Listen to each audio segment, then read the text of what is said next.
سلام و درود به بینندگان شبکه ماهواره پیام تیوی. با درخواست زیاد شما بینندگان در این نوار برایتان آموزش می دهیم که چگونه باید به شبکه ماهواره ما پیوست شد. برای این خریدن موجگیری نو لازم نیست و تنها با پیوست کردن یک سرک موجگیری LMB یا همان گلافکه علاوگی می توانید این کار را انجام دهید. این موجگیری هاتبیارد است که بیشتر شما از آن استفاده می کنید. نگاه کنید. هاتبیارد 13 درجه‌ای و این هم شبکه PMC منوتو. با همین موجگیر شما می توانید به ماهواره یوتلسات پیوست شوید. برای این یک دانه سرک موجگیری لازم داریم، یک دانه دست قیچی و یک دانه خمود. دست قیچی را با خمود روی سرک موجگیری هاتبیارد می چسبانیم. سیم را با LMB یوتلسات پیوست و سپس تنظیم می کنیم.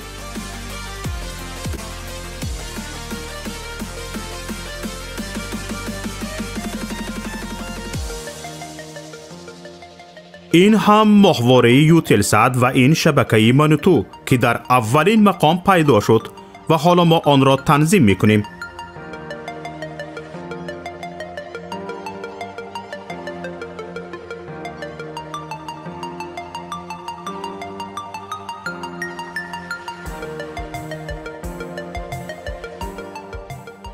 اینک ماهواره یوتلسات تنظیم شد و چنانی که میبینید فاصله بین هر دو سرک موجگیری خیلی کم است.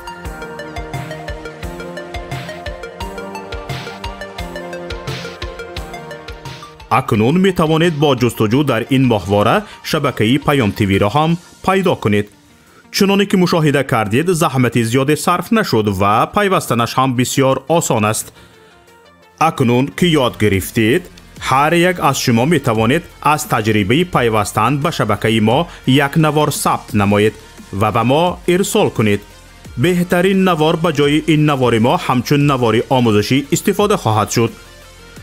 ما می توانیم برای بی‌خطری صدای شما را عوض کنیم. با ما باشید و برنامه های پیام تیوی را پیگیری نمایید. نشانی ما در ماهواره یوتلسات. ماهواره یوتلسات 7B، موقعیت 7 درجه شرقی، فریکانس 11262، سرعت نشانی 27500، پولاریزاسیا HFEC 5:6.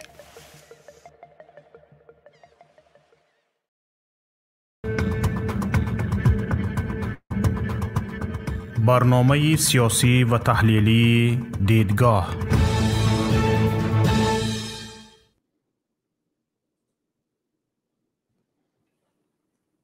السلام علیکم و رحمت الله و برکاته. تماشاگران عزیز گرامی، برنامه تحلیلی دیدگاه، شوکتی محمد با شما هستم. در برنامه امروزه تماشاگران عزیز ما درباره ناحیه ظفرآباد و چگونه به خرابزار تبدیل یافتن کشتزارهای آن صحبت میکنیم. هم رسانه رادیوی آزادی و هم از پلیوس و دیگر رسانه های محلی امروز ها از به خشکزار تبدیل یافتن کشتزار در ناحیه ظفرآباد گزارش ها نشر کردند. در گزارش ها دیده می شود که چگونه کشتزارهای ناحیه ظفرآباد به خشکزار تبدیل یافتند و چگونه در آنجا حیوان ها گشت و گذار می کنند، چهارپایان گشت و گذار می کنند و کشتزارها و کشت های خشک شده نارسیده علف خوراکی چهارپایان شده است و دیده می شود که چگونه مردم دهقان و کسانی که به کشتزار مشغول هستند، به کشت و کار مشغول هستند چگونه نگرانند. و امروز به خاطر بررسی این مسئله، به خاطر بازتاب این مسئله، ما موضوع برنامه امروزه را به همین به خشکی تبدیل یافتن، به خشکزار تبدیل یافتن کشتزارهای ناحیه ظفرآباد بخشیدیم. و تماشاگران عزیز گرامی، در برنامه امروزه ما مهمان هست. مهمان عزیز گرامی ما برادر سلمان سلطانزاده که خودشان از ناحیه ظفرآباد هستند و خودشان هم سابق دهقان بودند و درد دهقان را درک میکنند و خودشان هم یکی از کارشناسان مسائل اجتماعی ناحیه ظفرآباد می باشند و در این باره خودشان در شبکه اجتماعی فیسبوک گروه هم دارند و این گروه را خودشان سروری می کنند و بیشتر به همین مسئله های اجتماعی ناحیه ظفرآباد دقت می کنند و این مسئله ها را کارشناسانه بررسی می کنند. برادر عزیز گرامی سلمان سلطانزاده، خوش آمدید به برنامه تحلیلی دیدگاه. سلام علیکم برادر شوکت، سلام علیکم تماشابینان. هزار رحمت که تکلیف کرده در این یک موضوع داغ که همچون یک ساکن ظفرآباد برای من این خیلی یک موضوع مهمی در این روزه است که این چندین سال دامنگیر همین ناحیه است. برادر عزیز گرامی، من چند چیز را پیش خود قید کرده گرفتم و بسیاری از معلومات هایی که در رسانه ها اینترنتی موجود هستند آن را آموختم. ببینید ناحیه ظفرآباد نه آنقدر ناحیه قدیم هم نیست، ناحیه جوان هست. همگی سالهای 65 عصر گذشته تشکیل شده است و بیشتر ساکنانش از وادی یغناب آمده هستند و یعنی از منطقه زرافشان و یک کمی از کوهستان مسچاکی. وقتی که آنها را از یک جای سیرآب، از یک جایی که طبیعتش گوارا، منظره هایش زیبا، دلنشین هستند به میرزاچول میبرند. در جایی که آب شیرین ندارد، در جایی که آب ندارد میبرند برای زندگی به اینجا میکشونند. وقتی که مردم اینجا رو میبینند اکثریتشان این موضوع رو دیده، یک خشکزار رو دیده به هر راهی برمیگردند، به یغناب برمیگردند، به کوهستان مسچاه برمیگردند. بله. ولی به هر حال این ناحیه تشکل می‌یابد از همین نفرانی که صبر و تحمل پیشه کردند و برای آبادی این چول و بیابان کمر همت ببستند و این ناحیه تشکل می‌یابد و تشکیل می‌شود و از چند ناحیه ها، از چند جماعت ها حالا عبارت است و این بیشتر این ناحیه به پختکاری، به کشتزار مشغول است و حالا میبینیم که واقعا بایگری اساسی مردم که از کشتکار است، امروز میبینیم که از نارسایی آب کشتزارها به خرابزار تبدیل یافتند و ببینید کشت های خشک شده، یعنی همون زراعت های خشک شده الکی خوراکی حیوانان و یعنی چارپایان خانگی شده اند و دهقانان مجبور به این شدند که اقلا خودشان که بهره نبردند چهارپایانشان بهره ببرند.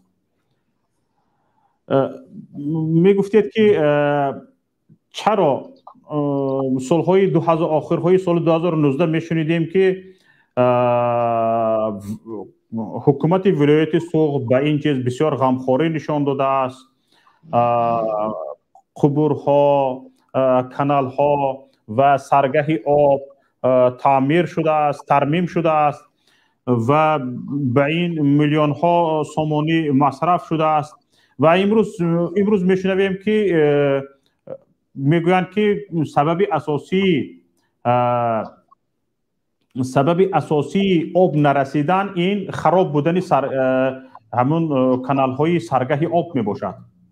برای چی این طور است؟ اول میگویند که ما با میلیون ها سومانی آباد کرده ایستادیم، امروز وقتی که خرابزار رو مردم دید، وقتی که عموما کشتزارها به خرابزار تبدیل شدن، اکنون میگویند که به خاطر آن آب نرسیده ایستاده است که اونجا ترمیم نشده است، یعنی تعمیر نشده است. بله شما حق هستید. بخشش میپرسم واقعا یک وضع زفرآباد را در یک چند جمله آوردید. وضع امروزی زفرآباد درست است که ناحیه زفرآباد سال 1965 تأسیس داده شده است. آن از حساب زمین هایی که برای آبانبار قیراقم جدا شده بود، یعنی بحر تاجیک هم میگوییم، یعنی آن زمین های تاجیکستان زیر آب ماندن برای ساختن آبانبار. و این ناحیه زفرآباد این زمین جمهوری ازبکستان بودگی. از طریق آنکه آن آبانبار برای آبیاری کنی زمین های ازبکستان تأسیس داده میشد دور شوروی، از حساب کمپنساسیون یعنی بجای آن زمین ناحیه زفرآباد را جدا کرده میتن. این زفرآباد یک چول میرزا چول میگن، یعنی حالی ما میگیم میرزا چول تاجیک، یک جای خرابازاری که کس ناگذر آدم هم نمیگذشت از آنجا. و از زمان شوروی دولت شوروی برای سیاست پخته شده، به دست آوردن پخته شده، برای این ناحیه مبلغ‌های هنگفت می‌ریزد. بر زمین این همه مبلغ‌هایی که هنگفت به این زمین می‌ریزد، به این برنامه می‌ریزد، مردم را هم بسیار قربان می‌کند. مردم رو نه اون که مثال هوسمند کننده به زمین بیارد به سر زمین، بلکه اجباراً می‌بیارد. حالا شما درست گفتید که مردم وادی یغناب، مردم سربلند مسچا، آنها را مجبوراً آوردن. حالا که در این یک موضوع علاهده است، این رو باید در موضوع علاهده بحث کرد که زمان شوروی به این ناعدالتی راه داده شد. مردم به یک چول بیابان از جای آباد آمدن، لیکن یگان شرایط، یگان خیلی تحکرسی زیربنایی تأسیس داده نشده است. چندین کس هلاک شدن، چندین کودکان از تشنگی مردن. تا حال من میشناسم برادران مثال یغنابی هم هستن، بچهای دوستانی من هستن که من خودم ساکن زفرآباد هستم، دوستی هم از همه منطقه دوست داریم. ما یک ناحیه که از همه منطقه مردم جمع آمدن. آنها با حسرت میگویند که چه خیلی پدراشون در مشکلی بود، چه خیلی بابایهایشون در مشکلی بودن، چه خیلی مادر کلانشون وفات کردن. خلاص مردم جان کند، جان داد، ناحیه را آباد کرد. خیلی موضوع علاوه از یک خارزار، از یک منطقه که جای گشتم و مار بود به یک گلستان تبدیل داده شد. این دست آدمیزاد گل میگن. الان در واقع زفرآباد این واقعا همین خواهد دست آدمیزاد گل کرد، همه را آباد کرد. اما این حکومت امروزی ما از یک سیاست پیش گرفته است که از این آبادزار، از این گلستان میبرد باز به سوی چول، به سوی میرزا چول، به خرابزار تبدیل دادن این ناحیه. نمیدونم با کدام مقصد، لیکن فکر میکنم سبب اساسی اینجا این فساد است. فساد. اینا بینید ناحیه که زیر 80,000 اهالی دارد، 80,000 اهالی دارد.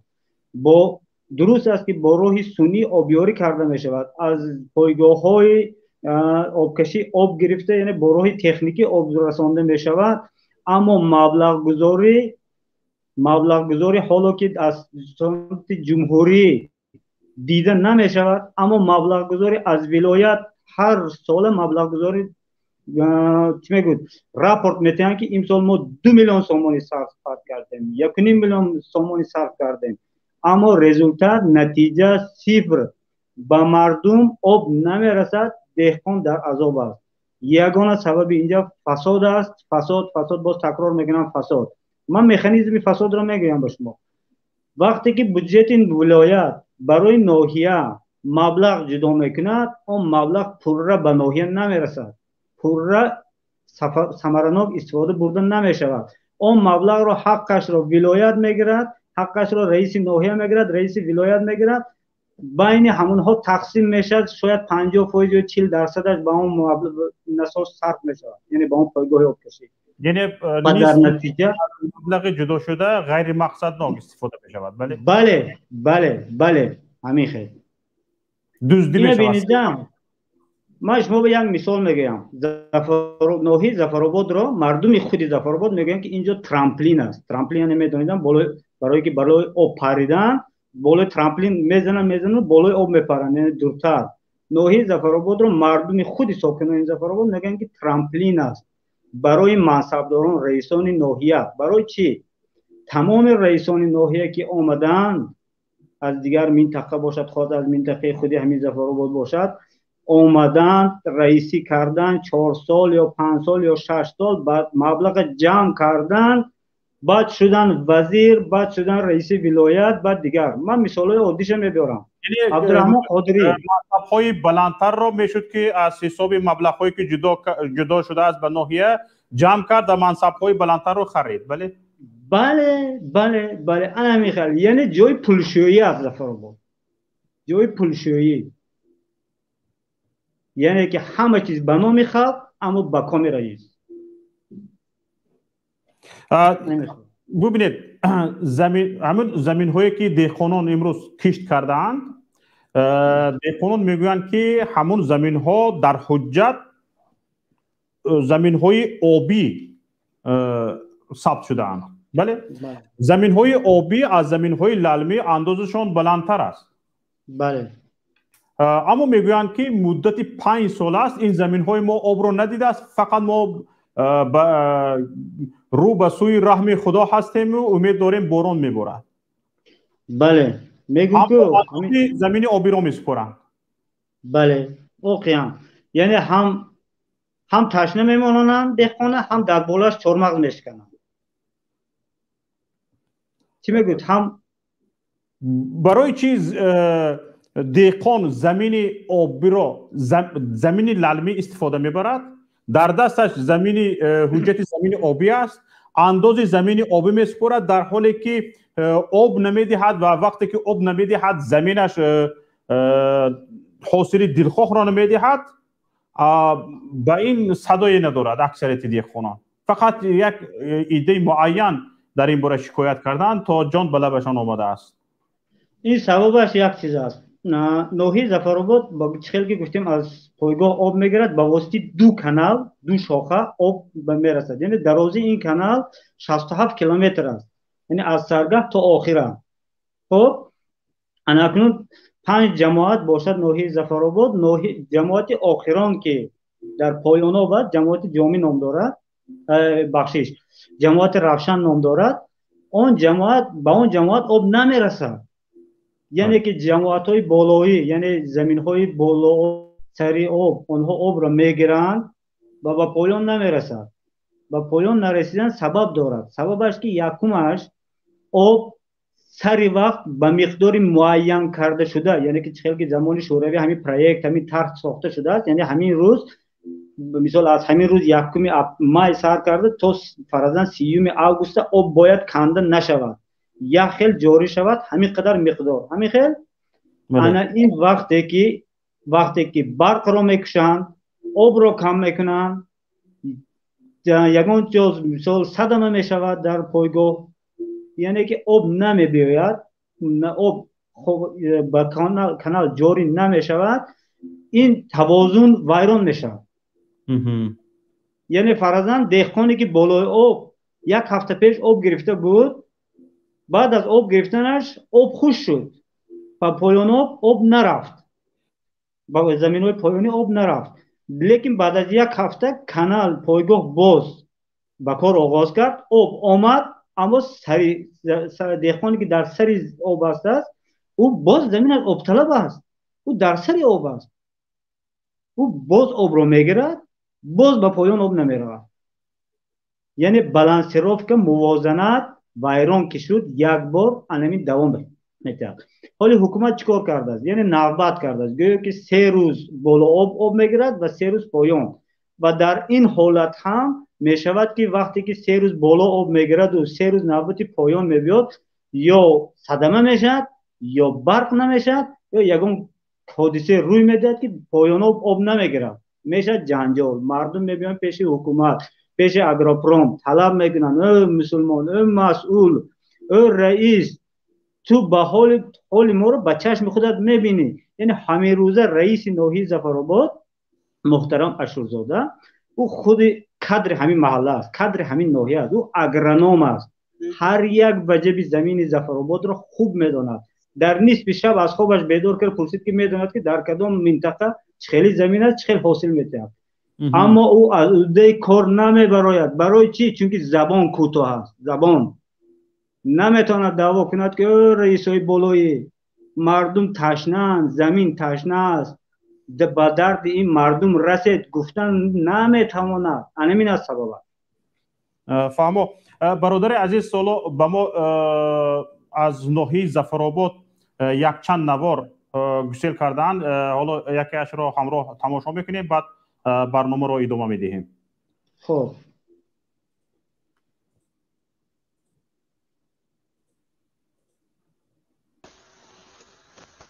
من این احوالی دهقانه بیده کشت کردگیش از سبب بی‌آبی بیده، من زمینی بیده، علفی بیده، یونوچقه میگویند در بعضی جایها، چه احوال گرفته است. قریب 80-90% زمین های بیده، جو و گندم از بی‌آبی من در همین احوال افتادن. دهقان بیچاره کریدیت گرفتگی، بیده کشت کردگی، جو و گندم کشت کردگی، پختش حالی که آب نیست از زمین سر نبرداشته است. یعنی احوال بیده دهقان ناحیه ظفرآباد.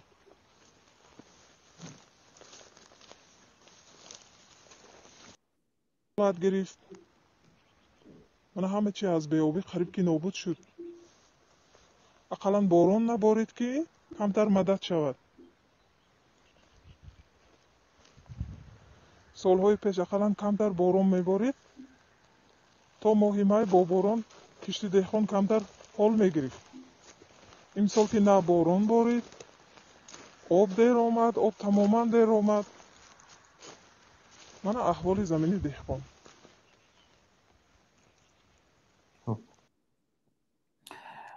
برادر ببینید، حالا درباره زمین های کشتزار گندم پخته هم اینجا گزارش هست و ما گزارش گسیل کردن از ناحیه ظفرآباد این بود، جایی که بیده کردن یا در بعضی جاها یونوچقه میگن. این خوراک چهارپایان در زمستان باید باشد.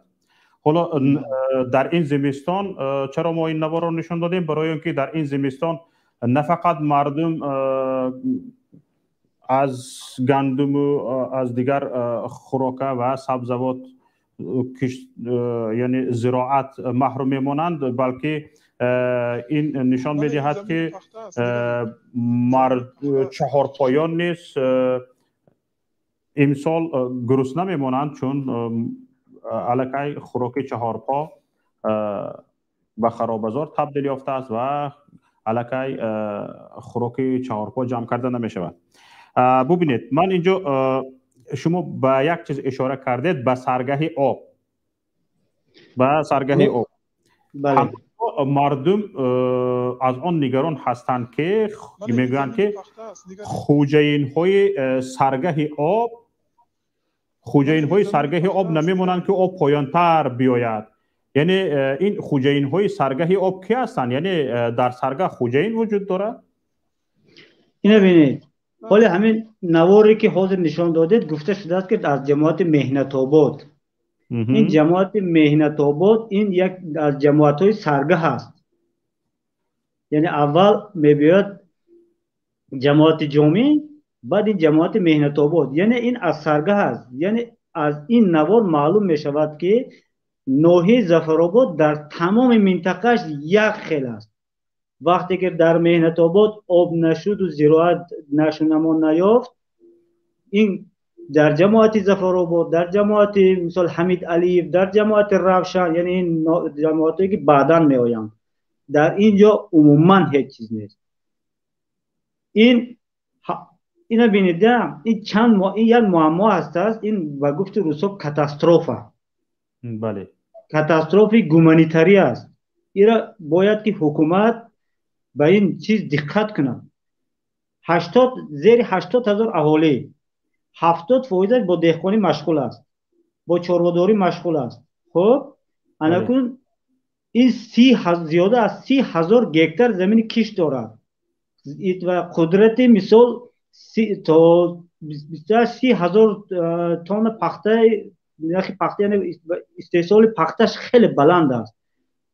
گندمش را خودش میرساند به خود ناحیه، گندم رسانده میتواند، خودکفا است حساب گندمش، این اقتدارش. اما حسابی که آب نشد گندم نیست، مردم نان ندارد. خب پخته نیست، روغن نمیشد، برای مورش کنجوره نمیشد، برای دولت انداز نمیشد، برای زندگی دهقان مبلغ نمیشد. تمام دیگر گفتی و یا خدمت رسانه‌ای که در ناحیه هست برای همین دویم پونکت دویم یعنی به اطراف پخته دور میزنن، هم زوادها هم خدمت رسانه‌های معیشی معنوی و مدنی همش. وقتی که پخته نشد دهقان پول نشد، این همه خدمت رسانه‌ها با کی خدمت میکنن؟ با کدام مبلغ؟ پخته که نشد زواد هم کار نمیکنن. یعنی سیمش چارودار هست، مردم واقعا چارودار هست، اما وقتی که خاشاک نشد این چاروا چی میخورن؟ میفهمید؟ این سه پونکت است که اساسی، هم دولت هم خلق هم چاروا. چاروا نشد خاشاک که نشد چاروا نمیشد، چاروا نشد گوشت نمیشد، گوشت قیمت میشد، تخم قیمت میشد، خلاص همه طرف ضرر. از همه مهمش مردم گوش نمیماند. اکنون حساب بگیرید وقتی که این سال گندم را نگرفت، این سال خرمن نداره، این ماه سپتامبر هم حاصل گندم نمیشد دیگه. با همین سال ماه اوگوست ایول اوگوست سال 2022 حاصل جمع میکند دهقان. 70,000 اهالی، زیر 80,000 اهالی، یعنی بگذار 70 گیم باقیش در روسیه باشد، 70,000 اهالی برای نان خوردن نان ندارد، حاصل ندارد. حالا که حکومت میگه، رئیس جمهور میگه 2 ساله ذخیره کنید، 2 ساله نه 2 روزه ندارد این مردم. میفهمید؟ این یک پرابلم هست که حالا همه چشم پوشیدگی، همه چشم‌ها پوشیدگی، لب و دهان بستگی، همه خاموش، لیکن تیرما زمستان این چیز معلوم میشود. برای چی من همین گروه رو تاسیس دادم در فیسبوک، یعنی ظفرآباد خانه من، با همین موضوع مثال دقت جلب کردم. درست است که من باید که اساساً چی میگم میخوام از سیاست گپ زنم، اما حالا اجتماعیت اشکم مردم حالا مهمتر است برای من. همچون یک ساکن ظفرآباد، یک همشهری من، یک همدهی من، یک همسایه من برای من مهم است که فردا او چیکار میکنه. وقتی که مسئولین با این چیز اعتبار نمیدهند، کسی باید حرف زند، کسی باید صدا کند که ای مردم، ای مسئول، کار باید کرد تا زمستان یا تا تابستان سال آینده چی میکند این مردم. همین برای همین ما این کار رو تشکیل کردیم. برای این خود مردم هم حالا با هم آواز شده است، ما با رادیو آزادی می نویسن، میفرستن، با از پلوس 1000 رحمت بر آنها دستاشون در نکنند. من شما این موضوع رو تشکیل کردید، این موضوع رو باید برداشت چون که این ظفرآباد وضعیتش بی‌زبان. ببینید حالا در باره پخته صحبت کردیم، گفتید که پخته که در ظفرآباد رویانیده می شود یک پخته واقعا صفتش بلند است و ما میدونیم که ظفرآباد در دوران شوروی و در دوران صاحب استقلالی تاجیکستان یکی از ناحیه‌های پیشقدم در غنوچین پخته و یعنی در حوصله پخته بود. ببینید گزارشی که به ما فرستاده شده است از وضعیت پخته در ظفرآباد چگونه است ببینید. من این زمینی پخته است، نگرید زمینی پخته است که کشت شده است.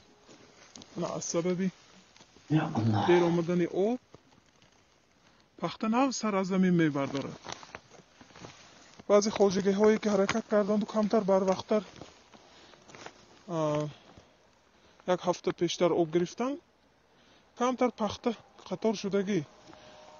خواجگی هایی که آب نرسید پخته حالا از زمین سر نبرداشته است. این پخته کی حاصل میدهد و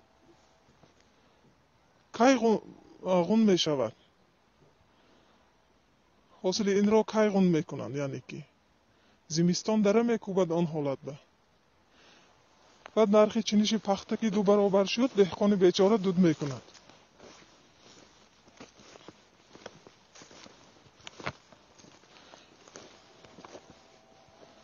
مرحمت نگاه کنید احوال زمینی پخته از بی‌آبی حالا پخته سر نبرآورده است. معذرت میپرسم از اوید به همین نوار یک چیز به خاطرم آمد. مکتوب به گروه ظفرآباد خانی ما مکتوب آمده بود که یک نفر گفت برای در جماعت مهنت آباد، این همون نوارم از جماعت مهنت آباد است، جای محل زیستی رئیس ناحیه هم همین جماعت است، جماعت مهنت آباد. یک دهقان مینویسد که اولی بهار یعنی ماه اپریل ما خواستیم گندم رو آب دهیم، یعنی گندمی که کشتی تیرماهی بود، تیرماه آب نخورده، زمستان برف کم شد، بارانگری نیست، گندم خط نکشیده است، یعنی بهار حتما که آب درکار است برای گندم.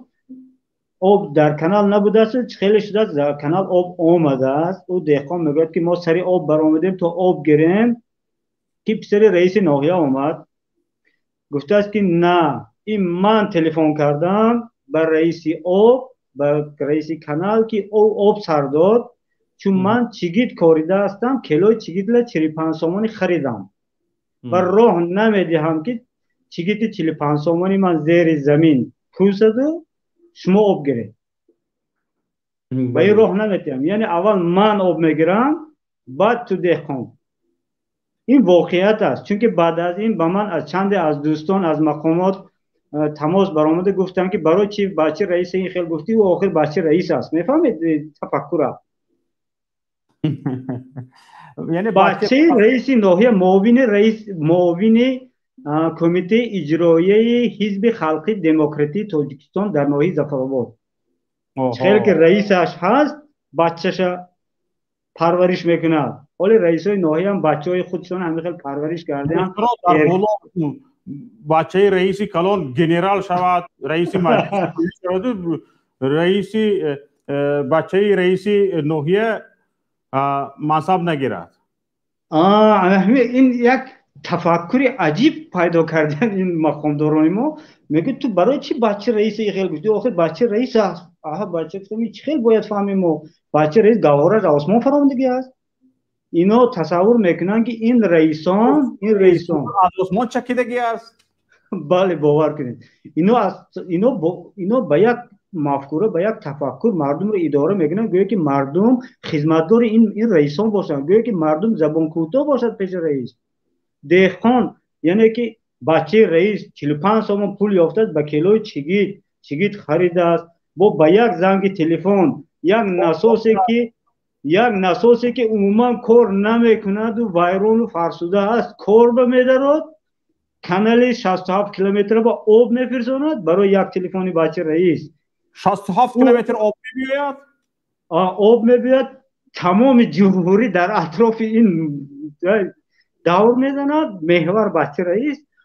اما دهقان که در خانه کودک دارد، فرزند دارد، نان ندارد، برای که کشت کند گندم برای نان پرورش کند آب نیست. بله. این خیلی باید فهمید این کجاست حقیقت، عدالت نیست. واقعا باعث نگرانی است. نه این باعث نگرانی، یک باید بانگ خطر زد، بانگ اضطراب زد. این تقریبا زیاده از 70,000 اهالی ناحیه ظفرآباد در زمستان چیکار میکنند وقتی که حاصل نیست، وقتی که نه به خودشان نه به چهارپایانی خانگی، وقتی که خوراک نیست، اینها چیکار میکنند؟ حالا که رئیس جمهور دائم میگوید، خودتون هم به این اشاره کردید، ذخیره 2 سالتون رو جمع کنید، ذخیره 2 سالتون رو جمع کنید. آخر وقتی که ذخیره 2 ساله نه، ذخیره 1 ساله هم نه، ذخیره برای زمستان جمع کردن شما شرایط فراهم نکردید، چگونه ذخیره جمع کرده می شود؟ بله، حالا که با نرخ نوای بازار زمین می آمد، کاری که از دست مقامات می آمد باید در وقتش آب رو می دادن. در وقتش آب رو می دادن، چیزی که از دست مقامات می آمد. حالا ببینید دهقانان چی میگن؟ دهقانان میگن که یکی از سبب‌های نبرآمدن کشت‌های کرده اشان این است که آب را بعد از 15 اپریل دادند. آب یک بار دادند نیم بار دادند بعد از 15 اپریل دادند. همون آب هم به بالا آب رسید، از پایان آب نه. به پایان آب همون آب نرفته است. به پایان آب نرفته است، به همون سرگه، همون به خوجین های آب، همون خوجین حال تشنه است. بله. اکنون بخشید میپرسم سوال حالا که در 15 اپریل ببینید تقریبا در ناحیه ظفرآباد شاید بر وقتتر باشد، در ناحیه اشت تقریبا بعد از 15 مارت گل زردالو میشکفد. ما تا 15 اپریل در ناحیه اشت تقریبا 2-3 مرتبه درختان و کشتزارها آب داده می شوند. در 15 اپریل به میدان های کشتی ظفرآباد آب رفته است. بعد از 15 اپریل این نهایت باعث نگرانی است. مقامات اینجا ببینید دو گپ هست. اول میگویند که ما با میلیون ها سومانی این چیهای آبکشی پایگاه آبکشی آباد کردیم، تعمیر کردیم. در جای دیگر میگویند که وقتی که امروزها روزنامه‌نگاران، خبرنگاران سوال میدهند و دهقانان سوال میدهند، میگویند که سببش این است که همین قبرهای آبکشی در وقتش تعمیر نشده است. اکنون ما با کدام از این گپ‌های مقامات باور کنیم؟ من از گزارش‌های شما هم دیدم، در یک گزارش میگویند که زیاده از 1 میلیون سومانی برای تعمیر قبرهای آبکشی صرف کردیم. در یک گزارش دیگر میگن که 10 میلیون سومانی. بله، این یک تحقیقات گذراندم. تعمیر طلب بودن قبرهای آبکشی، نسازهای آبکشی به میلیون سومانی صرف کردنتان، به 10 میلیون سومانی صرف کردنتان به کدامش باور کنیم؟ با در آخر این هم تو خشک خوری نمیگن، با غمخواری خردمندانه سرور ملت، پیشوای ملت، جناب عالی محترم پیشوای ملت هر سال چند مراتبه این قبرهای آبکشی تعمیر کرده میشوند و هاکذاها. یعنی وقتی که ما ببینیم که این غمخوری پیشوا دیده نمی شود، یعنی چی خیلی فکر کنیم؟ مشنی که یکم پیشوا است چی؟ مالاسف اینجا چند سببش هست. راست گفتید، ما یک تحقیقاتی کوتاه گذراندم، همین موبایل 15 مینوت در گوگل زدم درباره پایگاه آبکشی مبلغ گذاریش. اینا ببینید که 3 نهاد ناحیه، راهبری ناحیه، راهبری ولایت و جمهوری 3 خیل گزارش داده است. یکی گفته 2 میلیون سومانی، یکی گفته 1.6 میلیون، دیگری گفته 1 میلیون. این همون معنی، این یعنی همون با فکری من همین است که موافق نقشه باید اینا 2 میلیون به ظفرآباد جدا کنن، همین خیلی. اما ولایت با بالا گزارش داده است که ما 2 میلیون جدا کردیم و با پایان 1 میلیون داده است، لیکن در کاغذش 1 میلیون نوشته است. یا خیلی که میگوید یک بچه کودک پیش پدر آمده است که دادا من با 5 سومن تید، دادا است 4 سومن چون میگنی بچم، من این 3 سومن گیر گفته دستش به 2 سومن دادم.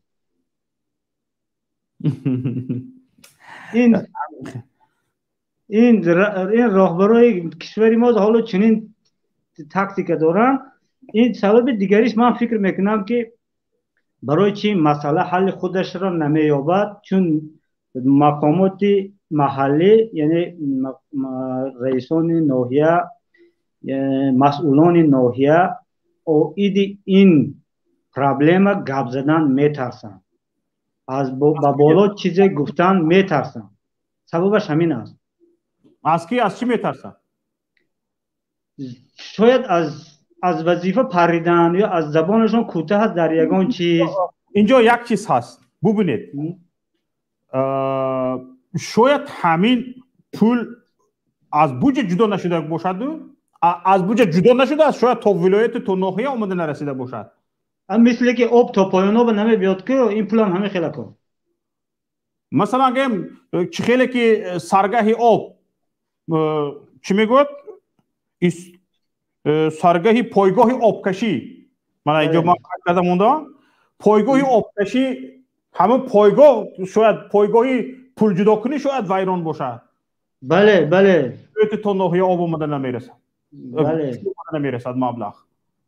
حالا اینا بینید مقامات محلی در یک گزارش در روزنامه جمهوریت نوشته است که برای تعمیر پایگاه کانال عموما در عموم پرابلم کشاورزی ناحیه ظفرآباد برای تعمیر کردنش نزدیک به 70 میلیون دلار مبلغ باید ضرورت داشته. بله.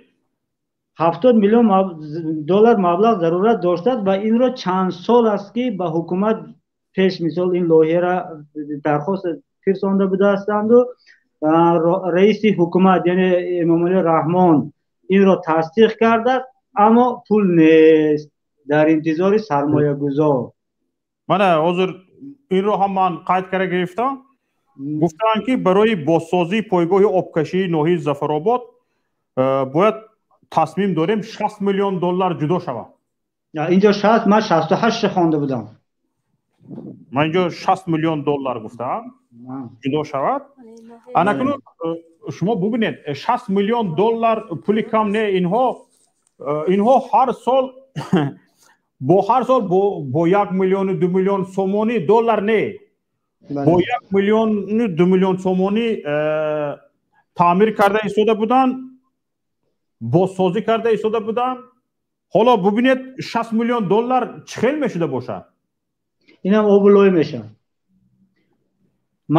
مردم جماعت روشن اونی که از به آبی سوخته تمام شد با مقامات سال گذشته سال 2019 آخران مکتوب نوشتن به رهبر دولت، مکتوبی کشاده در خطا نکنم در اخبارکام خلاص در وسایل اخبار عامه به نشر رسیده بود. این مکتوب 28می مردم بوده است. 28 مکتوب نوشتن برای حل این مسئله یک مردم یک جماعت. بله. پیش از سفر رئیس جمهور به ناحیه ظفرآباد این مکتوب نوشته شد. وقتی که رئیس جمهور به ناحیه آمد با فعالان یعنی که با همین مردم ناحیه از نزدیک صحبت کرد، یعنی با فعالان همانی که با حکومت محلی انتخاب کرده دعوت کرده است. مردم دو گوش بر رئیس جمهور بودن که مسئله آب حرف میزنند. بله. چونکه معما یک رقم یک مشکلات از گوله آب نمیگذاره تا پرابلم حل نشود.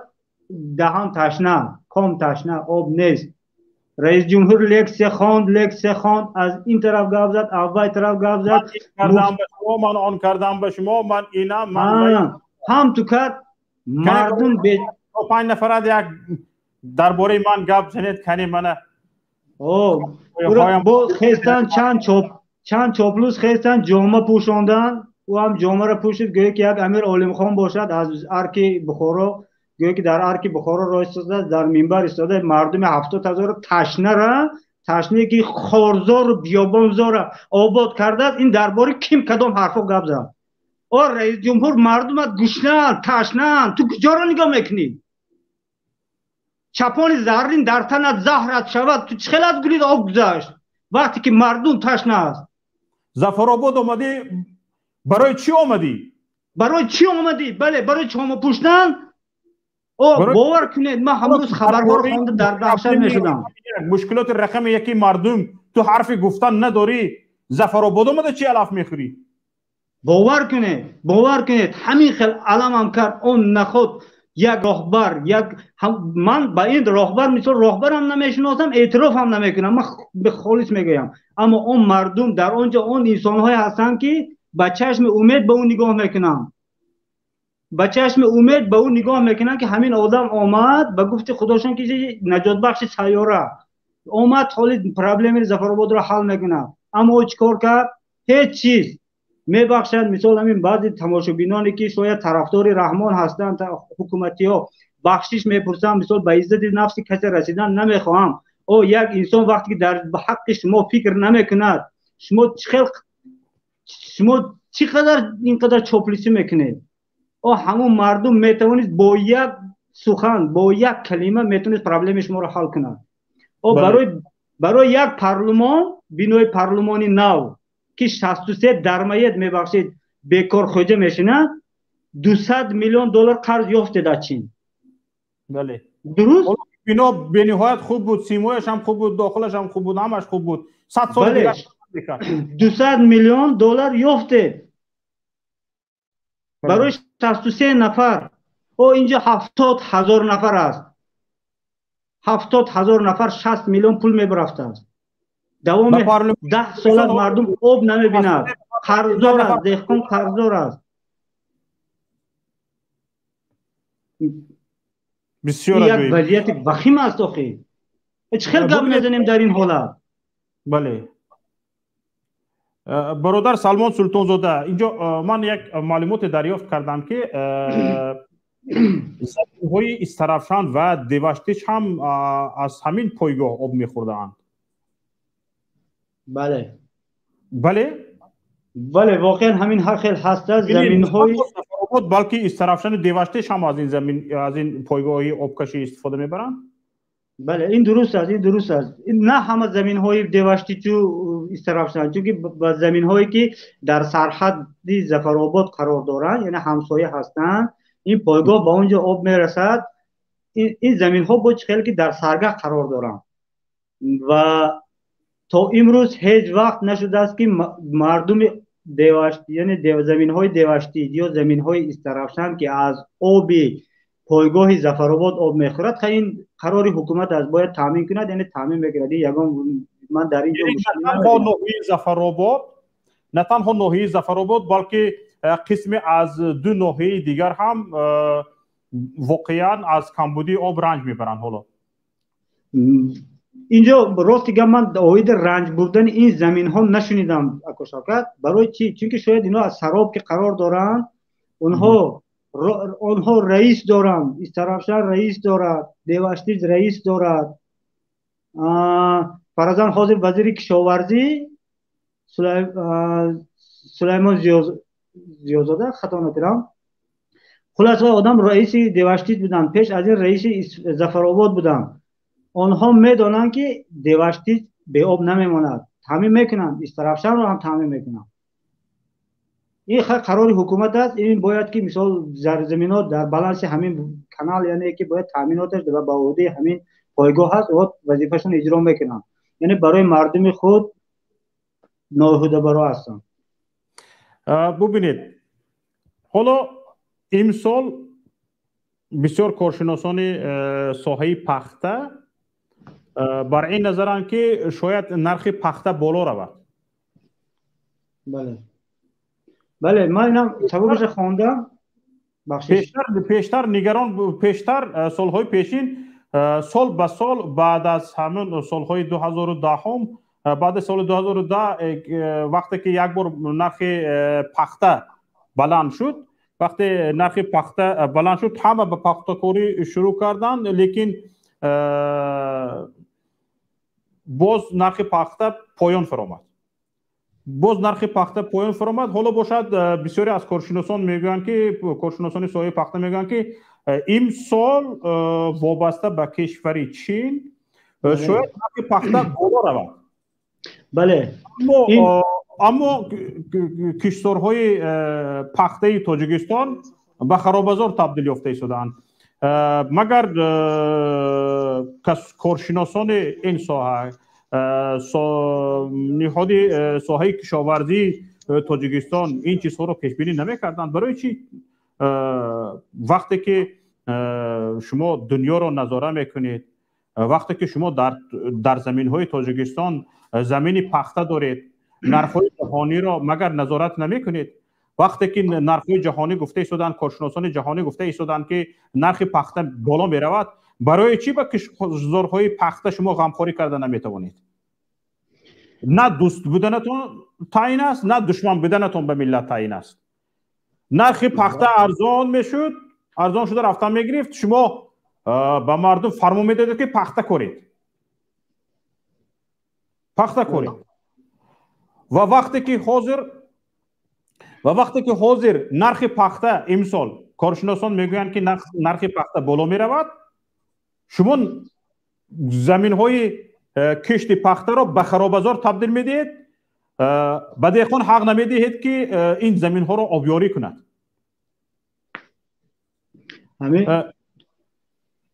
در این باره شما معلومات داشتید که همین شما هم که نرخ پخته بالا میرفته است برادر؟ بله، مثال امروزها که خودم در اروپا قرار دارم، کمتر درباره اقتصادیات یعنی انالیزی که این اروپایی ها میکنن کمتر شناسایی دارم. اینها میگویند که شاید امسال نرخ پخته قیمت میشه چقدر که شما گفتید، چون جامعه جهانی در آغاز جاری کردن یک تحریم به کشور چین است، از سبب آنکه آنجا نسبت به اویغورها ظلم کرده می شود و در زمین های پخته کاری همچون اویغورها را استفاده میبرند. از حسابی که حقوق انسان پایمال شده است، کشورهای جهان در یک وارد کردن تحریم سانکشن نسبت به چین است، یعنی پخته او رو استفاده نمیبریم، نمیخریم. خیلی که دور اسلام کریمov وقتی که مکتب بچه ها را استفاده میبردند در پخته چینی، جامعه جهانی این سانکشن را نسبت به ازبکستان قبول کرده بود، تحریم را جاری کرده بود و ازبکستان پخته‌اش را به بیرون فروخته نمیتوانید و مجبور شد که مکتب بچه ها را از پخته بیرون کنند. حالا امسال هم اگر این تحریم نسبت به چین جاری شود، این خواهد نخواهد به بازار تاثیر میکنه و نرخ پخته بالا میرود. از سبب آنکه اکثریت مسئولان حکومت جمهوری تاجیکستان عالمان دیسرنتی هستند، همشون دیسرنت زده، همشون اکثریتشان با پول مبلغ دیپلم را خریدن، یک برنامه استراتژی خود را جاری کرده نمیتونن، نه حساب بلوک اقتصادیشون نه بلوک قدرتشون. اساسا این بلوک اقتصادی ما رو هم وزیرا رو تماشا میکنیم. من فرضاً وزیر ذخیره آب و انرژتیکا یک کارخانه شرکت کلان آلومینی تاجیک را با مفلس کرد و آمد با امروز وزیر شد. یعنی که انسانی که نتوانید یک کارخانه را پیش برد، آمد تمام کارخانه جمهوری در دسترس هست سایه انرژتیکا. یا فرضاً من میگیم حاضر رئیس ولایت ختلان، پیش این آدم رئیس ناحیه ظفرآباد بودن، خیلی که گفتیم از ترامپلین استفاده بردن، خوب جهیدن به رئیس ولایت رسیدن. این آدم هم میتوانید ناحیه ظفرآباد رو پیش میبرد، چون نتوانید بعد از ظفرآباد رفت جانب فرخار. حالا وقتی که ما نوشتیم در ظفرآباد خیلی مشکلی آب است، مردم فرخار هم حالا صدا بلند کردن که در فرخار هم ما پایگاه داریم و آب نداریم. یعنی مردم فرخار یعنی معلوم میشه که این رئیس از حساب پایگاه‌های آبکشی مبلغ دزدیدن را یاد گرفتگی در اونجا هم رفته این تجربه دزدی. بله. بعد رفتن فرخار هم جمع کردن مال و مبلغ و چیزی چوره رو، آمدن رئیس ولایت شدن. حاضر گویه که یک چی میگوید یک منصبدار یک کارشناس بهترین ولایت ختلان، یا فرضاً سابق رئیس ولایت اقتصاد یا که وزیر کشاورزی عبدالرحمن قادری، این جناب هم از ظفرآباد آب خوردگی. این جواب لبای کدومشون گفتید؟ عبدالله قادری، عبدالرحمن قادری. بله، عبدالرحمن قادری. قاسم رهبرویچ رئیس ولایت بود، رفت وقتی که دزدی‌هایش در اینجا آشکار شد، دادران بندیتش وقتی که دزدی‌هایش آشکار شد، مردم ولایت فکر میکردن انا حاضر قاسم رهبرویچ به 20 سال به تورمه میرود. یکی مردم سحر از خواب میخیزد که قاسم رهبرویچ وزیر کشاورزی تاجیکستان شده است. این حکومت ما، این رژیم ما دوست پرور است، دوست پرور. هر کسی که دزدی کند به منصب بالا میرسد. فرضاً عبدالرحمن قادری وقتی رئیس بودن ناحیه ظفرآباد، قبرهای کلان آبگذر است، قبرهای آهنین کلان. او جناب اونها رو میکند و فروختن میخواد، میفروشد.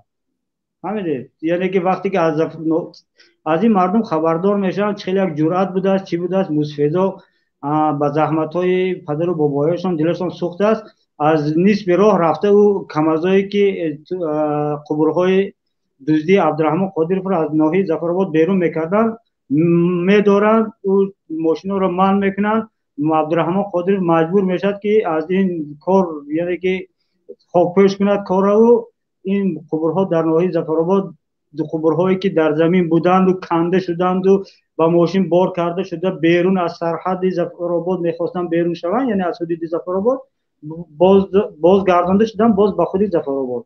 دیدید یک عبدالرحمن قادری به قهرمانی است. از این بیخبر که این مردم ظفرآباد خونی یغنابی، خونی مسچایی و جسارتی، بله اون جسارتی که مردم ظفرآباد دارد و جسارت چی میگه تمام تاجیکانه است. برای چی؟ از تمام منطقه های جمهوری آنجا مردم جمع شدگی هستند. از بدخشان هم هستند، از مخچا هستند، از درخشان هستند، از خوجند هستند، از کانیبادام هستند، از همه جا هستند. میفهمید؟ از استرخشان، از قانچی. این مردم فقط صبر زیاد دارد. با امید است که این راهبرای گردنقفز کار میکنن. اما دیده ایستادیم از نوارها، از واکنش مردم که دیگر کار به استخوان رسید. من میترسم که کدام روز این مردم یگان کار دیگر نکند به این رئیسای ما، به رئیسای خودشون. به مسئله زراعت گندم اشاره کردید، گفتید که حاصل گندمی که از کشتزارهایش ظفرآباد میغون دارد، یعنی میتواند به طلبات ظفرآباد کفایه باشد، یعنی طلبات به گندم کفایگی کند. حاصلی که اینا بله من این را گفتم، یعنی که ظفرآباد این اقتدار را دارد نمیکند، اما این اقتدار را دارد. پتانسیل وجود دارد. بله این پتانسیل وجود دارد که ظفرآباد پره از حساب گندم خود تامین کن باشد. اما همین روزها از سببی که آب نیست و من برق نیست و خلاص به یک بلای بد گرفتار کرده این حکومت ناحیه ظفرآباد را، هر روز به بازار ظفرآباد هزار شکر همین صاحبکاران تاجران هستند که باز از دیگر کشورها، از دیگر ناحیه ها آرد می‌درارند و مردم رو تامین میکنند.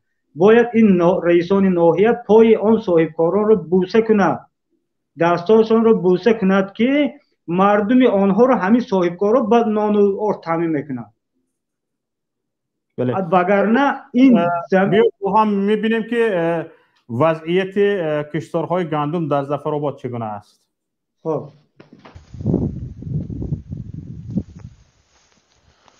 این ناحیه ظفرآباد جماعت مهنت آباد است.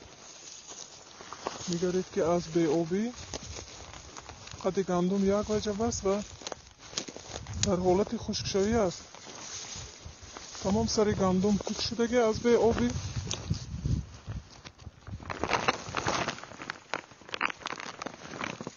یک وجب قد دارد.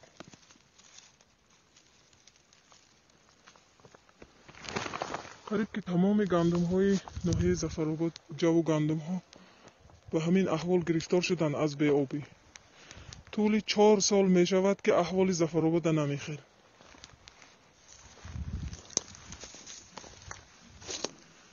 آب نیست، دیر می بیاید. قریب آخرهای می زمین ها آب می بینند و احوال جو گندم انا همین. دهقان بیچاره غیر از پخته که همون هم نیمکاره آب می خورد، دیگر یگان حاصل گرفته نمی تواند. بیده ها هم سوختند که مثال 2 دروی بیده از بی آبی سوخته رفت. دیگه خونید حد گندم یک وجب است، یک وجب باور کنید.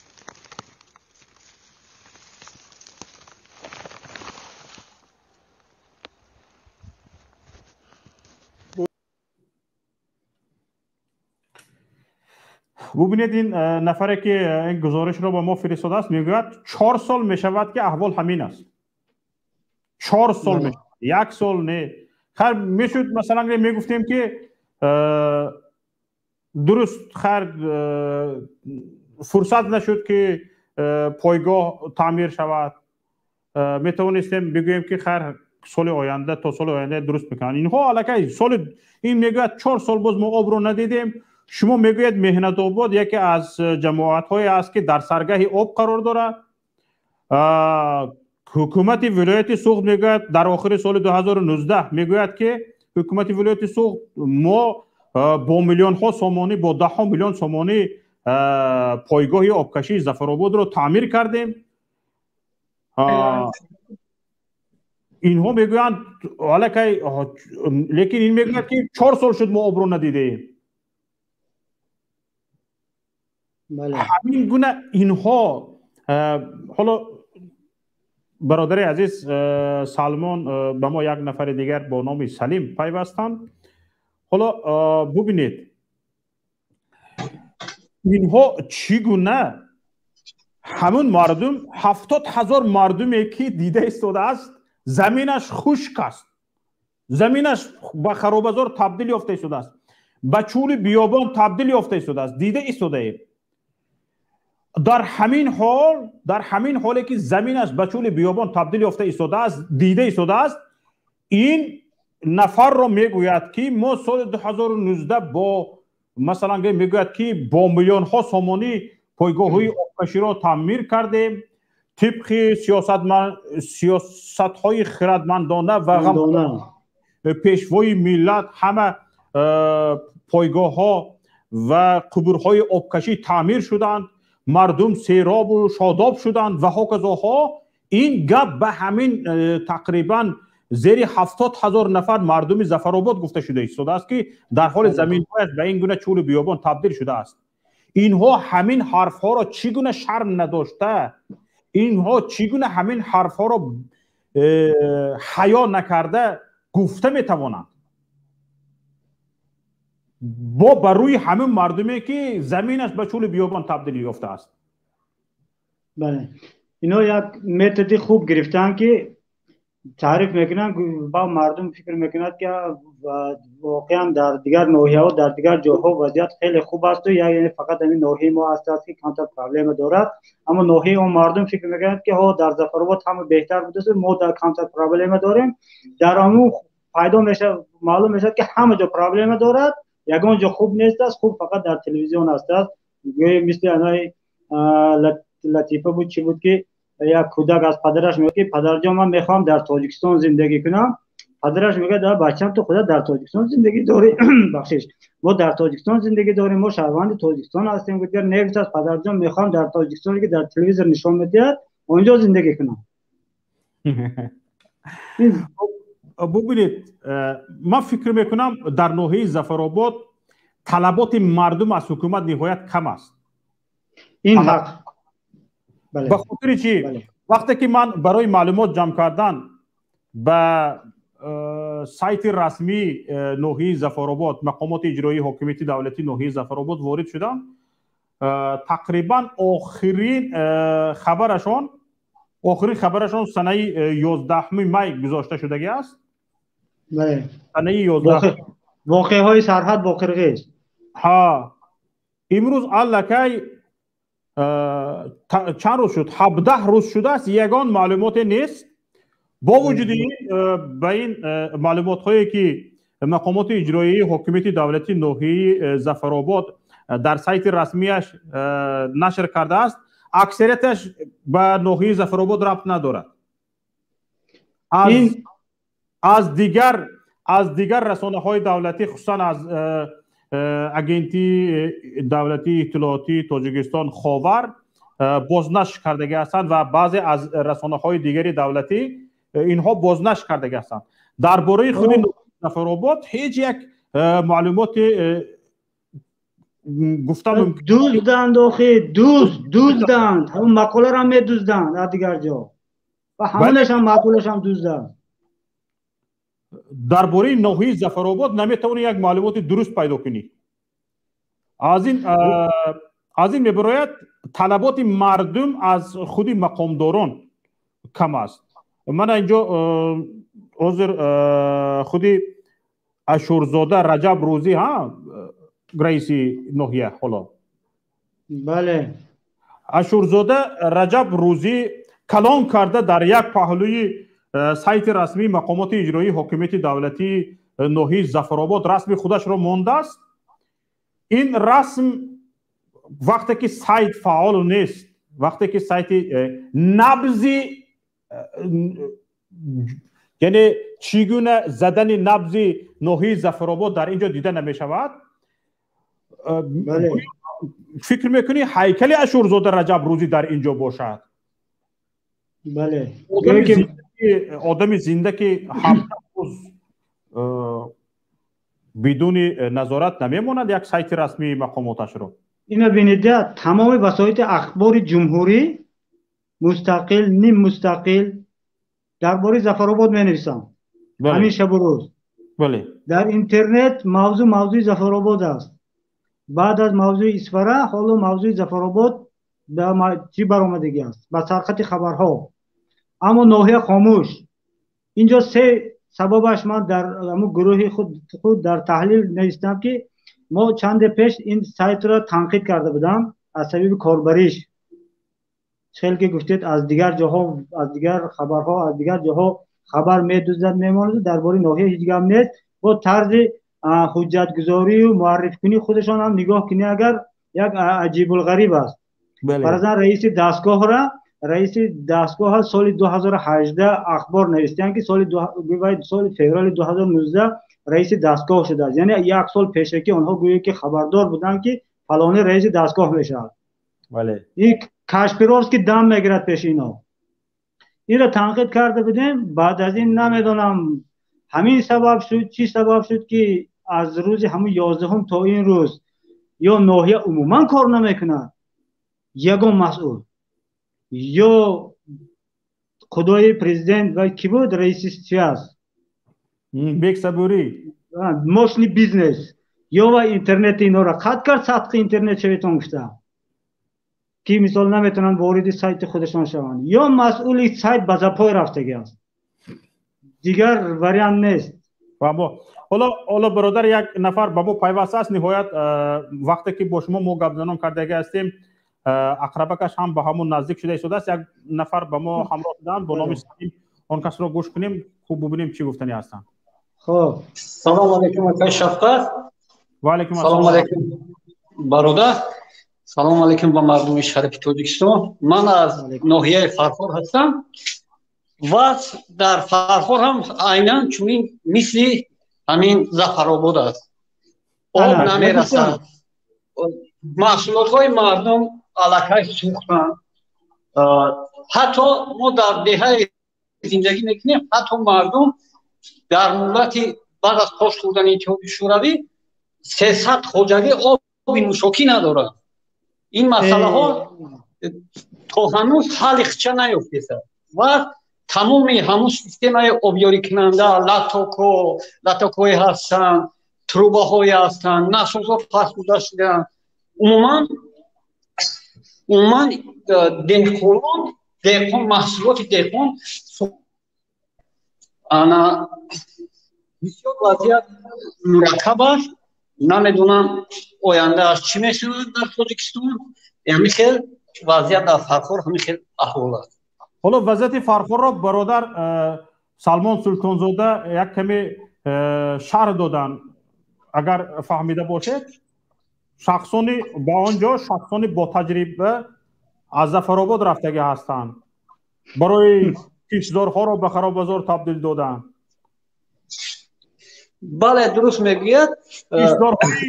کشتزارهای ظفرآباد را به خراب بازار تبدیل داده به ناحیه فرخور رفتن و این تجربه را در ناحیه فرخور استفاده برده پویشینی شدن. پویشینی که وریفیکاسیه و تجربه آموزی گرفت و تجربهشان نهایت شد. این تجربه را حالا در سطح ولایت ختلان پیاده میکنن.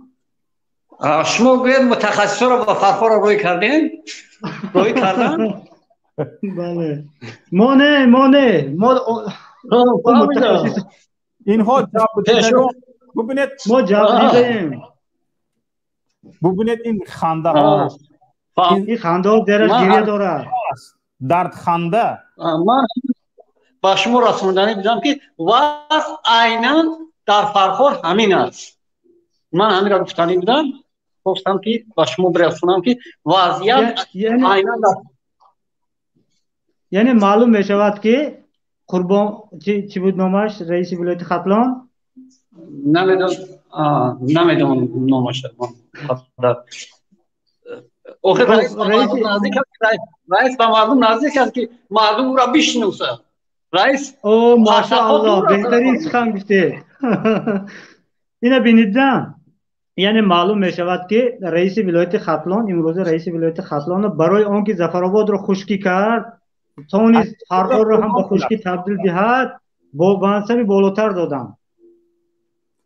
رئیس ولایت ختلان حکیمزاده قربان. همین آدم این یکی از اساسگذارهای خشک کننده است. پرازیت است، پرازیت میخورد و تمام. ببینید سابق رئیس ولایت سوغ قبرهای ناحیه ظفرآباد را دزدیده است. دزدیش به مردم فاش شده است. پیش ماشینش را داشتن، قبرها را فرار گفتند. قبرها را فرار آورد است، گریخته رفته است. بعد از همان رئیس ولایت سوغ شد، وزیر شد، باز رفت وزیر شد. بنا بعضی یکی دیگرش. من همین را فکر میکنم که تاجیکستان آیندهش نه آنقدر خوب است، برای اون که اگر همین حکومت دوام کند وضع مردم سال به سال بدتر می شود. من همین را گفتنی بودم که وضع فرخار هم پناه شما بر خدا برای کار. تشکر. حالا برادر سلمان سلطانزاده، شما در شبکه اجتماعی فیسبوک به حکومت ناحیه ظفرآباد یک پیشنهاد کردید. خوب گفتید که در چول و بیابان‌های ناحیه ظفرآباد که آبیاری کرده نمی‌شوند،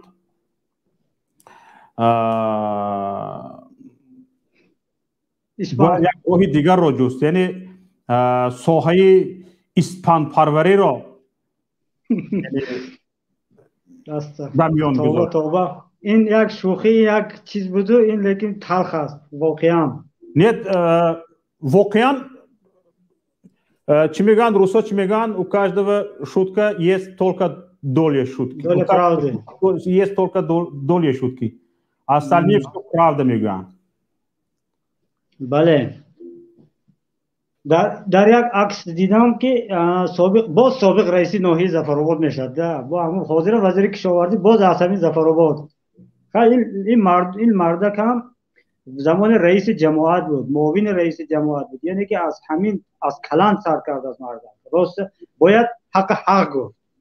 از کلان زنی سر کرده است، توانست کمتر باشدن برای ناحیه خدمت کرد. من نمیگم که نکرد، اون چیزی کرد باید گفتن نکردی کرد. بعد مردک معاون رئیس ولایت شد، خلاص رئیس ناحیه دیوشتی شد. من حالا وزیر کشاورزی هستم.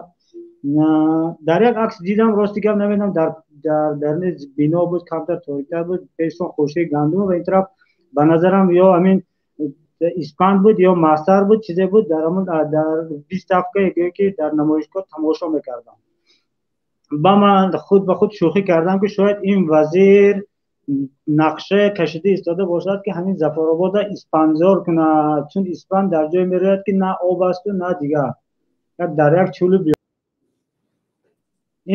این حکومت ما در عموم گیریم یگان برنامه درباره ظفرآباد ندارن.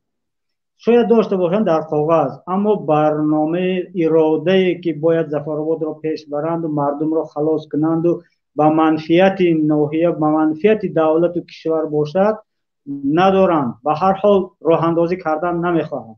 سببش رو نمیدونم، برای همین میگم که اسپند در همین دوران کرونا ویروس ثابت کرد که یک چیزی بسیار ضروری بوده است، نه فقط علف بیابان. یک داروی نرخش هم خیلی رفت. مردم زفر جای گندم اسپند میکردن خیلی درآمد زیاد میگرفتن. در این مدت 4 ساله که گفته ایستادن گندم کرده ایستادیم حاصل نمیگیریم. این وزیرای ما خودش یا با گردی اسپند دود کنندن در کار، اسپند گردی اینا دود کنندن در کار زارا کمی فایدهش کنده. اما درست وقتی پاندمی این نرخ این چیز خیلی بالا رفته بود، واقعا میتوانید آدم درآمد خوب بینه از نگاه اقتصادی. اما این نان نیست که مردم چیزی باید خورد. بله واقعا درست. فکر شما چی است؟ بیاید خلاصه گیری کنیم.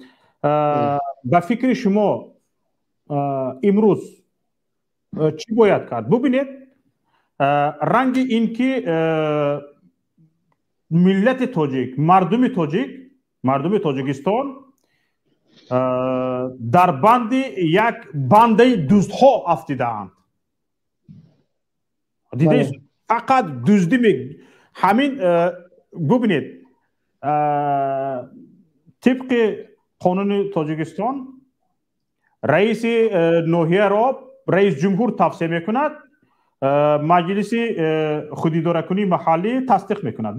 بله همین خیلی. مجلس ناحیه خلق ناحیه تصدیق میکند، نه خوداداری محلی، نه مجلس خلق ناحیه تصدیق میکند. ببینید رئیس ناحیه را رئیس جمهور تعیین میکند، مجلس خلق ناحیه حق رد کردن ندارد.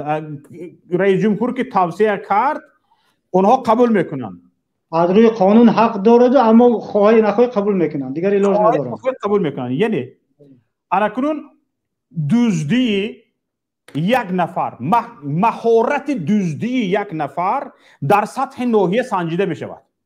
بله مهارت دزدی یک نفر در سطح ناحیه سنجیده می شود. اگر او اثبات کرده توانست که در سطح یک ناحیه واقعا از عهده دزدی های خوب می براید، دزدی ماهر است، میگن این از عهده کار می برآمده است، از عهده مکیدن خون مردم می برآمده است، از عهده کشتزار را به خرابزار تبدیل یافتن می برآمده است، اون را میگیرند بالا میبرند.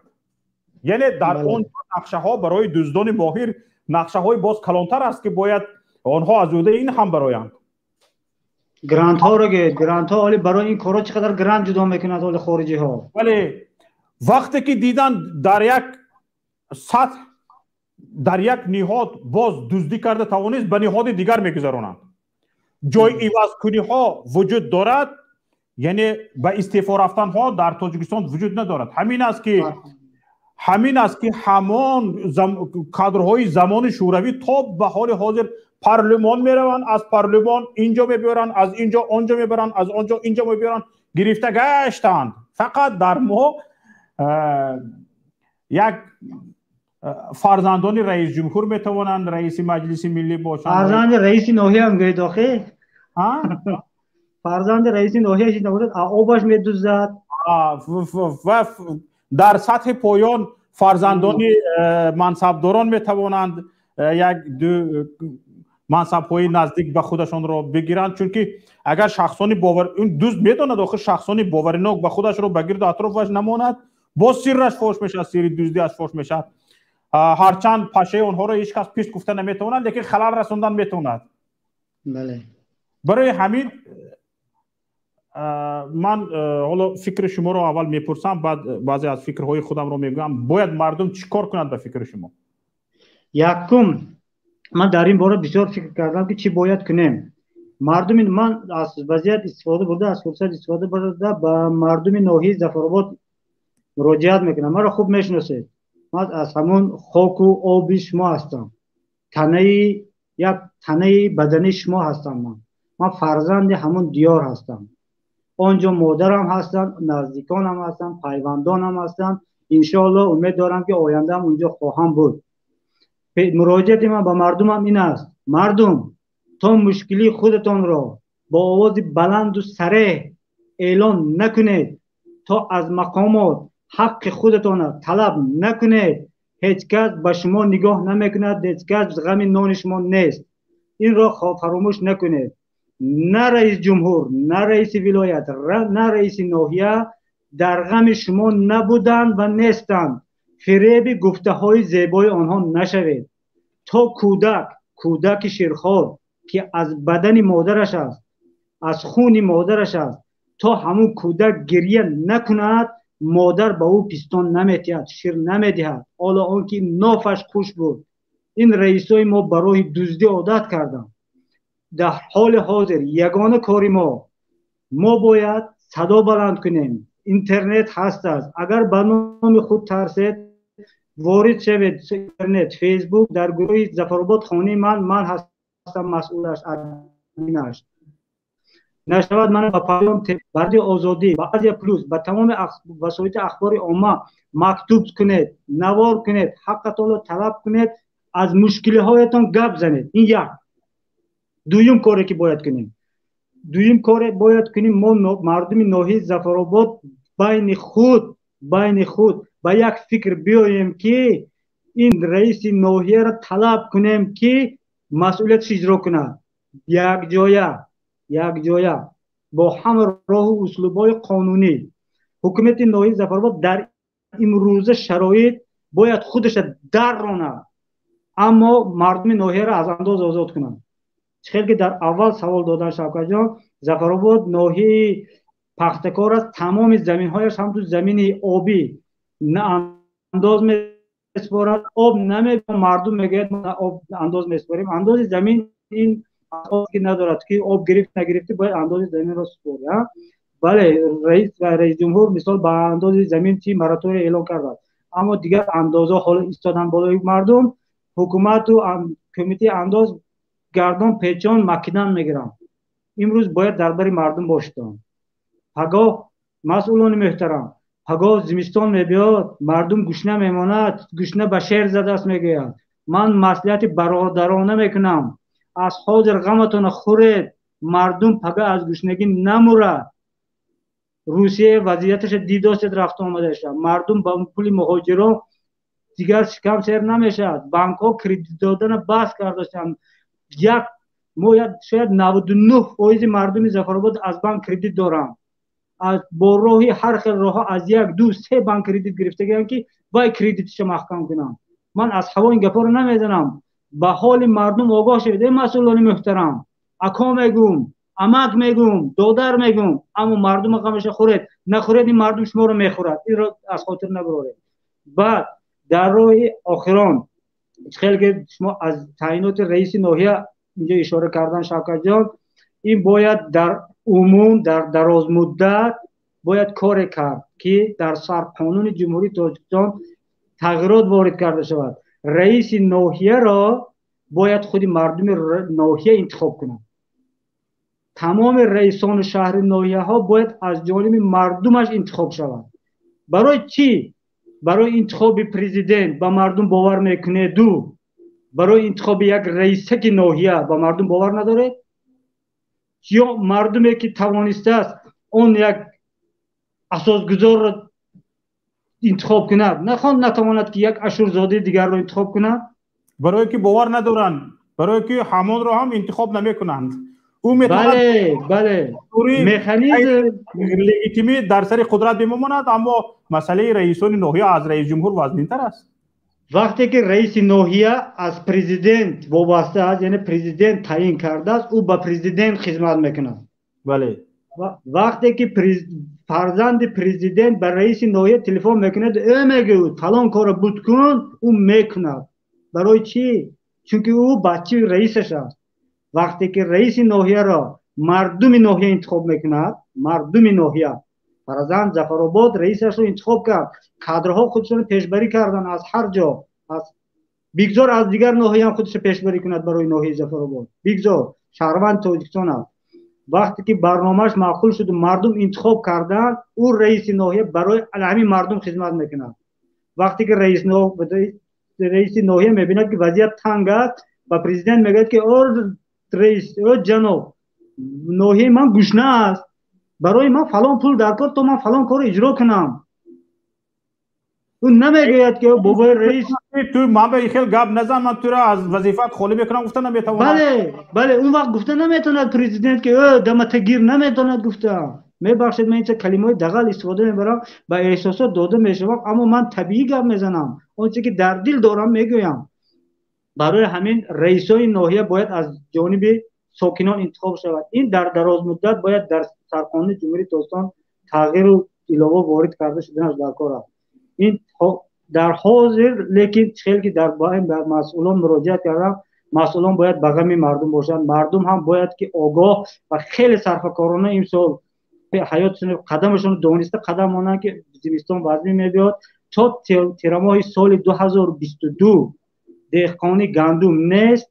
این رو از خاطر نبرارید، حرکت کنید برای پخته جان کنید. از حساب پخته شاید درآمد انشاءالله که درآمد خوب خواهید گرفت. اون رو با رئیسان محترم باز اینجا میگم، اون رئیسان خواجگی دهقانی در غم مردمتون باشدن.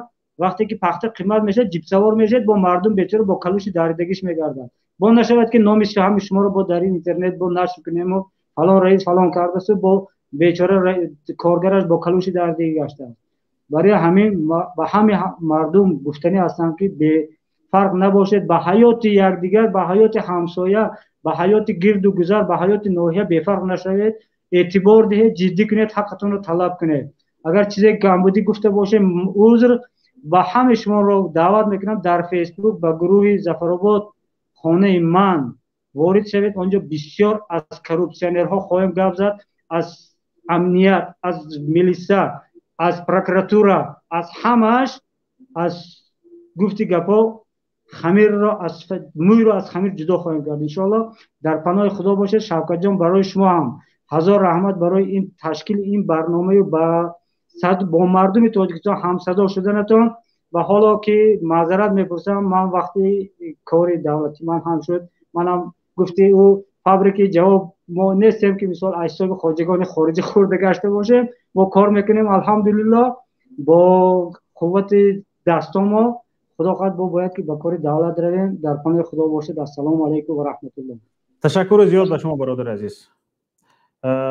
تماشابینان گرامی، با ما بودن کارشناس مسائل اجتماعی برادر عزیز گرامی از ناحیه ظفرآباد که حالا مقیم اروپا در فرانسه هستند، برادر سلمان سلطانزاده.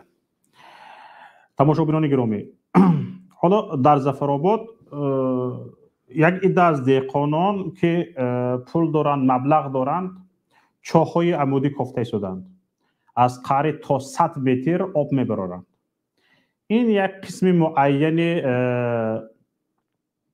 دهقانان هستند که پول دارند، مبلغ دارند، اما 80% از روی گزارشی که به ما آمد از داخل همین حکومت ناحیه ظفرآباد 80% دهقانان در حالت نهایت پست زندگی هستند و قسم زیادی آنها از بانک ها قرضدار هستند، از بانک ها قرض گرفتند به خاطر دهقانی و مدت 4 سال 5 سال اخیر امسال قرض بانک را میپوشانم. انا امسال هم خشکسالی آمد، سال آینده انشالله قرض بانک را میپوشانم گفته. ایده از آنها مدت این 4 سال قرضشان بر قرضشان ضم شده رفته است و بعضی از آنها بدری بعضی آنها اجراچیان سود رفتند برای تصرف مال ملکشان. ما از این هم خبر داریم. اجراچیان سود رفتند به خاطر قرضداریشان از بانک تا اینکه مال ملکشان را تصرف کنند. این گونه حالت ها وجود دارد. انا برای همین هم از مقامات اجرایی حکومت دولتی ناحیه ظفرآباد، از مقامات اجرایی حکومت دولتی ولایت سوغ، از حکومت جمهوری تاجیکستان خواهش ما این است که نه فقط شرایط دهقانان ناحیه ظفرآباد بلکه شرایط دهقانان حالا گفتن در ناحیه فرخار هم حالت همین است. حالا در کامنت نوشتن، در کامنت چت یوتیوب نوشتن که حالت کشتزارهای ناحیه اشت هم همین خیلی است. نوشتن مردم از ناحیه اشت. برای همین هم دیده می شود شرایط در همه منطقه های کشور در همین حالت است. از شما احترامانه خواهش میکنم شما شرایط های دهقانان را آموزید، وابسته به شرایطشان آنها را از انداز آزاد کنید، از فایزهای قرضهای اقلا تن قرض مایلش، از فایزهای قرضهای بانک آزاد کنید آنها را. یک غمخواری از خود نشان دهید. شما باور کنید یک قدم اگر به سوی مردم نهید، مردم به سوی شما 10 قدم می نهد. این مردم شکرگزار است، مردم قدردان است.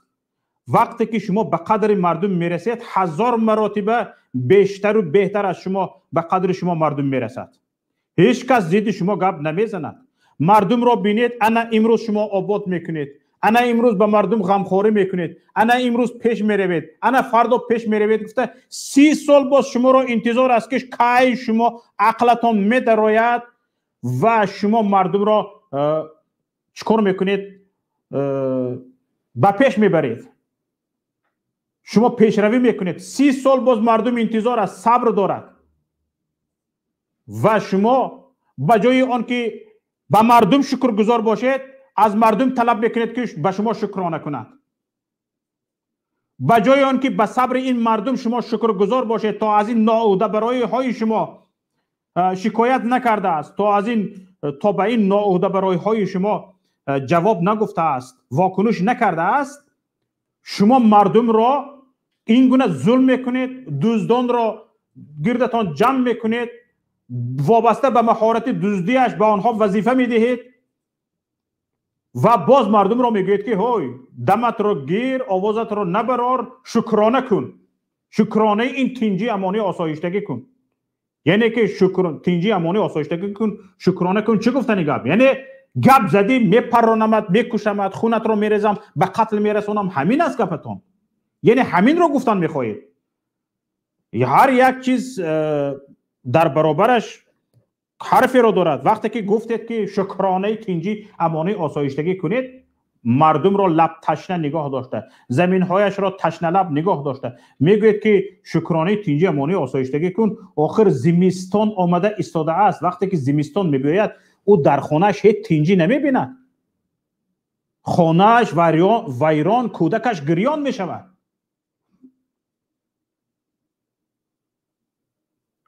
شما خانه ملت را ویران کرده، کودکش را گریان کرده، باز میگوید خاموش باش، آرام باش، شکرانه کن. این خیلی نمیشود. آخر یک به انصاف بیایید. انصافتان را خاک خورد مگر؟ باز شکایت میکنید، گله میکنید که مخالفان این خیلی گفته ایستادن، ناشکری کرده ایستادن. بیایید به باور مردم، به صداقت مردم خیانت نکنید. مردم 30 سال باز شما را انتظار بود که شما پیش میروید، نتوانستید. خود در وقت جوانیتان، جوش خروشتان نتوانستید، پیری فرتود شدید، اکنون میتوانید؟ طبیعی است که نمیتوانید. همه قدرت، کوچ قدرتتان از دستتان رفت، هیچی نماند. مردم در وقت مردم خاموش بودنش،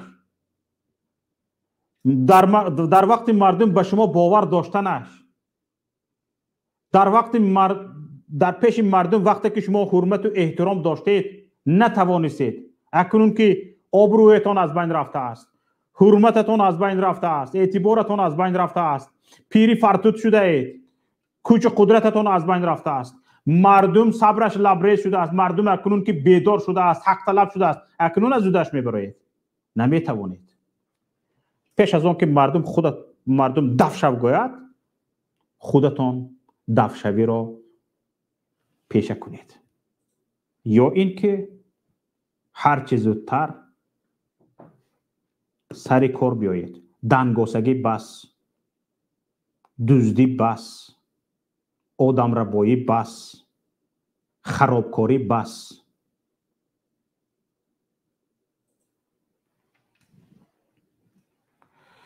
تماشاگران عزیز، این بود برنامه امروزه دیدگاه. با شما بودم شوکت محمد. یکایک شما را به الله پاک می سپارم. بگذار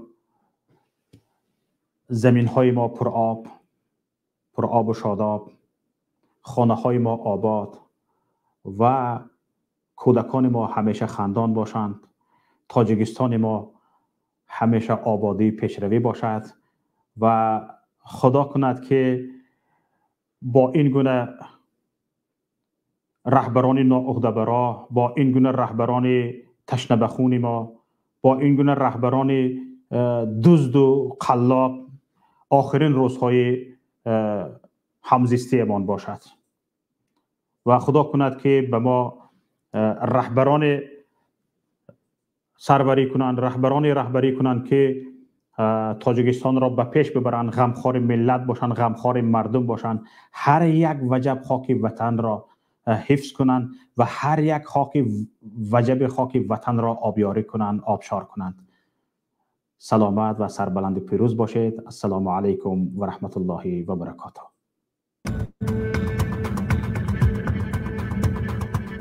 برنامه سیاسی و تحلیلی دیدگاه.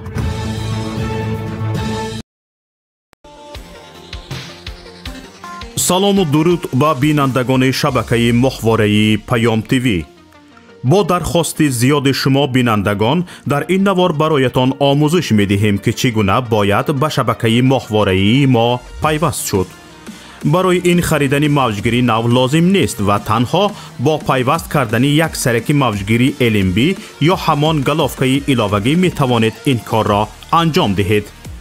این موجگیری هاتبیارد است که بیشتر شما از آن استفاده می کنید. نگاه کنید. هاتبارد 13 درجه‌ای و این هم شبکه PMC منوتو. با همین موجگیر شما می توانید به ماهواره یوتلسات پیوست شوید. برای این یک دانه سرک موجگیری لازم داریم، یک دانه دست قیچی و یک دانه خمود.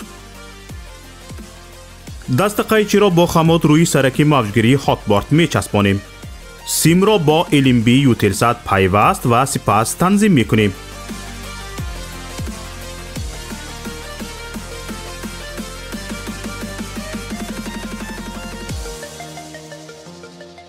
این هم ماهواره یوتلسات و این شبکه منوتو که در اولین مقام پیدا شد و حالا ما آن را تنظیم می کنیم.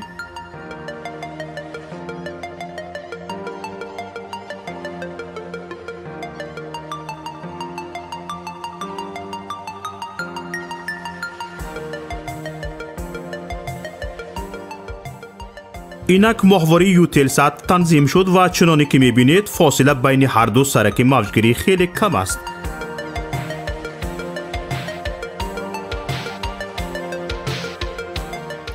اکنون میتوانید با جستجو در این ماهواره شبکه پیام تیوی را هم پیدا کنید. چنانی که مشاهده کردید زحمت زیاد صرف نشد و پیوستنش هم بسیار آسان است.